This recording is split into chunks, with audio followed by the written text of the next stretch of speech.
ఈరోజు big boss show ముందు పెద్ద గలభ అయింది, కుర్రాళ్ళు కొట్టుకున్నారు. దానికి కేసులు పెడతామని చెప్పి సజ్జనార్ లాంటి వాళ్ళు వచ్చి ఆర్టీసీ బస్సులు చెడగొడతామని కేసులు పెడతా ఉన్నారు. నేను సూటిగా అడిగేది ఏంటంటే, ఆ బిగ్ బాస్ షో అనేది ఒక అరాచకమైనటువంటి షో. దాని పర్మిషన్ ఇవ్వడం కరెక్ట్ కాదు.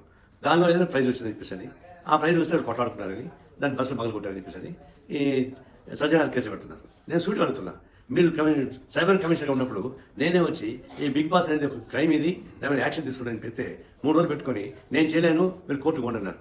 నేను కింద కోర్టుకు పోతే కింద కోర్టుకు కొట్టేసి పై కోర్టుకు పోమన్నారు. పై కోర్టుకు పోతే జిల్లా కోర్టు, రాష్ట్ర కోర్టుకు పోమన్నారు. ఆ విధంగా పోలీస్ డిపార్ట్మెంట్ భయపడే, కోర్టులు భయపడే. బిగ్ బాస్ అంత ఆదర్శమైనది అది అసాంఘికమైన కార్యక్రమం జరుగుతుంది. దానిలో నీచాత్యమైన కార్యక్రమాలు జరుగుతున్నాయి. కేవలం డబ్బుల కోసం కక్కుర్తి పట్టి నాగార్జున లాంటి వాళ్ళు దానికి హ్యాంకర్గా ఉంటున్నారు.